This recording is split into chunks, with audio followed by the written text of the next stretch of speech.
নমস্কাৰ, নতুন এটা ভিডিঅ'লৈ আপোনালোকক স্বাগতম জনাইছোঁ। আজি এটা নতুন ৰেচিপি ট্ৰাই কৰিব বিচাৰিছোঁ। এয়া পাপৰ। এইটো পাপৰটো কিনা নহয়, ঘৰতে বনাইছিলোঁ। এয়া বৰা চাউলৰ গুড়ি। আপোনালোকে বৰা চাউল থাকিলে এনেকৈ গুড়ি কৰি থৈ দিব পাৰে বা বৰা চাউলখিনি তিয়াই পেলাই মিক্সিত পিচি ল'লেই হ'ল। কিন্তু আমাৰ ঘৰত যিহেতু বৰা চাউল গুড়ি কৰি থোৱা আছিলে, সেইকাৰণে পানী দি পেলাই ইয়াত ধুনীয়াকৈ গুলি লৈছোঁ। মই 1 কাপে পিঠাগুড়ি লৈছিলোঁ। সেই অনুপাতে পানীখিনি কেৰাহীটোত আপুনি 5 কাপ দিব পাৰে আৰু তাতকৈ অকণমান কম বেছ কৰিব পাৰে আৰু আপোনালোকে চাই ল'ব নিজেই। আৰু এয়া অলপ অলপকৈ পিঠাগুড়ি কেৰাহীত দি দিছোঁ। গোটেইখিনি একেলগে নিদিব, লাহে লাহে অলপ অলপকৈ দি থাকিব আৰু গেছটো ল' আৰু মিডিয়ামতহে ৰাখিব, হাই কৰি নিদিব, নহ'লে কেৰাহীটোৰ তলত ঢাকি ধৰিব।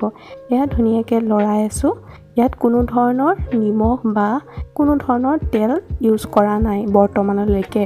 এতিয়া ধুনীয়াকৈ যেতিয়া ভজা হৈ গৈছে, ইয়াত অকণমান নিমখ আৰু যদি আপোনালোকে ইচ্ছা কৰে শুকান জলকীয়া গুড়ি কৰি আৰু জিৰা অকণমান দি দিব পাৰে। এতিয়া কলপাত এখন লৈ লৈছোঁ। কলপাতখনত অকণমান ৰিফাইন তেল সানি লৈছোঁ আৰু এই সংমিশ্ৰণখিনি যিহেতু সংমিশ্ৰণখিনি হৈ গ'ল, এতিয়া পাপৰৰ ডিজাইনত মানে গোল শ্বেপত ধুনীয়াকৈ অলপ অলপকৈ পিঠাগুড়িখিনি দি পেলাই ৰ'দত এতিয়া দি দিম। এতিয়া চাওকচোন, 1 কাপ পিঠাগুড়িতে কিমান পিঠা উঠিছে। পিঠা বুলি ক'ব পাৰি বা পাপৰ বুলি ক'ব পাৰি। শুকাই গ'লে এতিয়া পাপৰ হৈ যাব, হয়নে?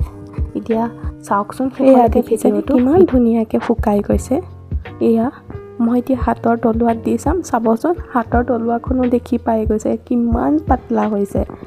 আৰু এতিয়া এখন ভাঙিও দেখুৱাইছোঁ, দেখিছেনে কি ধুনীয়াকৈ ভাঙিছে। আৰু মাহঁতকতো ট্ৰাই কৰাবই লাগিব, মই বনাইছোঁ যিহেতু। ধুনীয়া হৈছে, আপোনালোকেও বনাই খাই চাবচোন। এনেকৈ বনাই খাই চাবচোন, কিনা পাপৰ পাহৰি যাব।